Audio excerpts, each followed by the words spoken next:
Assalamu Alaikum everyone, welcome back to another video. I hope you're having a wonderful day.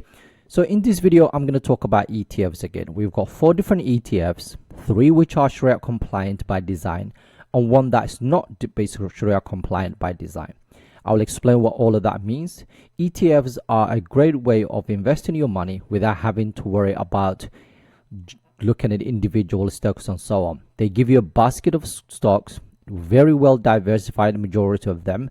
And you, of course, the only catch is you pay expense ratio, which is taken away from your account without even you knowing it. And it kind of removes the hassle of basically doing what I do day to day, which is looking at the reports and things like that. And especially if you don't have the time, you rather just pay that very small, right now, very small expense ratio. It can add up over periods of time. And I've done a video on that if you want to have a look at it, what basically the damage of the how much basically will cost you basically when it comes to expense ratio. Then go watch any of the videos that we talked about so far. So we've done 4 videos already.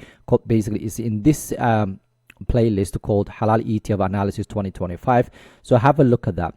So the expense ratio is a way basically for these people to look after your investment, and also is slightly higher than the usual because there is a lot of management. And what I mean by that is because it's Sharia compliant, they have to take out a lot of companies that are not compliant and so on. So anyway, what I want to do now is I want to talk about these 3 by design Sharia compliant ETFs and 1 that is not Sharia compliant.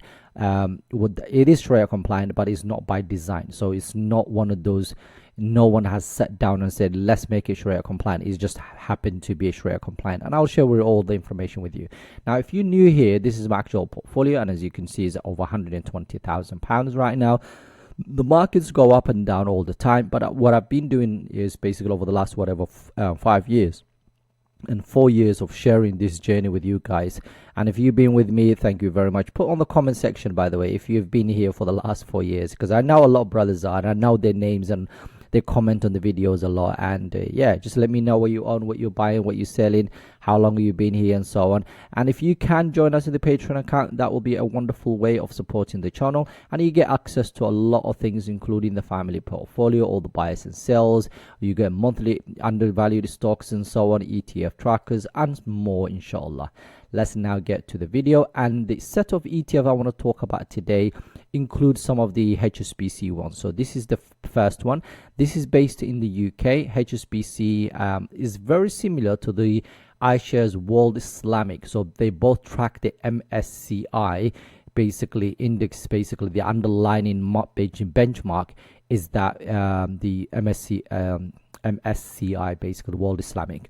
So currently trading £20, is available in the UK. Total expense ratio 0.3, 12.47 at the time of basically putting the video together.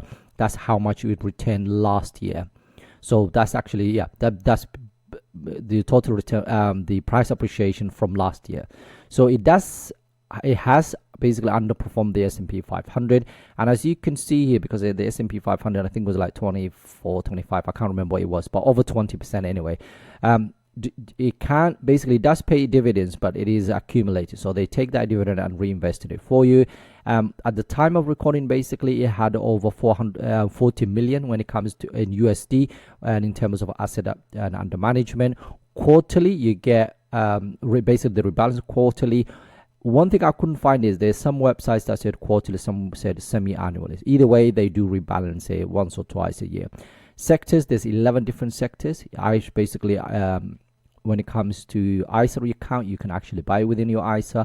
And there are 321 different companies in there, which is absolutely amazing. And that's basically what you're buying. You're buying one ticker that includes all of these different companies. And if something happens, of course, it's not going to impact massively your entire portfolio. The next thing we're going to look at is this, and that's the top 10 holdings for this ETF. And as you can see, Microsoft is the top dog on this ETF. Then you've got Tesla, Salesforce, ASML, SAP, which is another software company. You've got Cisco, Adobe, Advanced Micro Devices or AMD, and then you've got ServiceNow and Novot. Now, 1, 2, 3, 4, 5, 6, 7, 8, 9 of these companies are actually technology companies, including, of course, a Tesla. So majority of this ETF is a tech. So I'm assuming they've done a recent rebalancing. Okay, because if Tesla, and again, because maybe Tesla is only 3% and 17% is Microsoft has underperformed the S&P 500 this year, last year, 2024. Maybe that's what it is, and also includes ASML that hasn't done a lot, as well as Adobe. Cisco has done okay, but ServiceNow, AMD hasn't done either much as well. So there's some companies in here that have not done well this year. So it doesn't include on the Nvidias and so on. And as you can see here, it's about 38%. Basically, the top 10 are made of 38% of the overall. So really decent return. And again, remember, we're not saying don't why you're buying this if you're not going to be the S&P 500, because remember the alternative is to buy individual stocks. There's no guarantee you're going to do this in individual stocks, and of course you're going to make a lot more mistakes and so on with individual stocks, which normally tends to happen, especially if you don't know what you're doing. So it's a passive way of buying a basket of companies, pay that the base expense ratio, leave it alone, and basically add whatever you can every single month. So that's the first one. Let's have a look at the second one. Okay, the next one is another HSBC one, also basically the US version of it. So the iShares ISUS is, and this one are very similar. So again, basically they both track the MSCI. There's an underlying benchmark, currently £25, and total expense ratio is 0.3 as well. 1 year return 12.47. I had to check this because I thought they're very similar in terms of 12.47 and 12.47, these two, when it comes to total return, but it is actually the truth, so it's very close anyway. Let's say 12.5%. basically that's the return that we get this from basically last year. Again, similar thing when it comes to dividend side of things, and 27, let's call it about 28 million dollars in terms of asset under management. Like I said, again, when it comes to rebalancing, it's either quarterly or semi-quarterly. I think is they rebalance the benchmark quarterly, but the semi-annually, it could be semi-annually for the actual ETF. The 10 different sectors, again, very well diversified. ISA, we look at the yes, and you can also buy with SIP and so on. Number of holdings is 114, so it's slightly smaller than the other one. And when we look at the top 10 holdings, again, very similar. Microsoft, 25%, which is ridiculous. Then Tesla, Salesforce, Cisco, Adobe, AMD, ServiceNow. J&J is different, Intuit is different, and Trend is different. So these three here are slightly different to basically this one. Adobe, and I think that was the three that was not in the other one. So yeah, there's slight difference between the two, and similar thing happens to the iShares as well, because they both kind of track the same benchmark, if you like, but 54% is actually the top 10. So you're relying on basically these big boys here to carry a lot of the ETFs here. So it will be interesting if these companies are doing absolutely amazing. Of course, you're going to outperform maybe or maybe similarly perform as the S&P 500. Otherwise, it might not be that great. So yeah, so that's the second one. And the third one we're going to look at today is the final HSBC, again based in the UK, and then this is Europe Islamic. Okay, so this is basically a European one. This is very interesting one, and I'll show you in a second why. So again, expense ratio 0.3. Total return basically for this year, but for last year was only 8%. Similar sort of a thing when it comes to the dividend side of things. Slightly smaller, so only 17.6 million in terms of euros in terms of asset under management. And again, similar thing when it comes to rebalancing. 11 different sectors you can buy within your ISA, 104 shares. Basically that's how many are in this ETF. Now if we look at the stocks in here, you got ASML top dog, and this is what I actually expected. This is what I really like, okay, because look at 5%, 5%. It's slightly 5 point something, so I just round it up, right?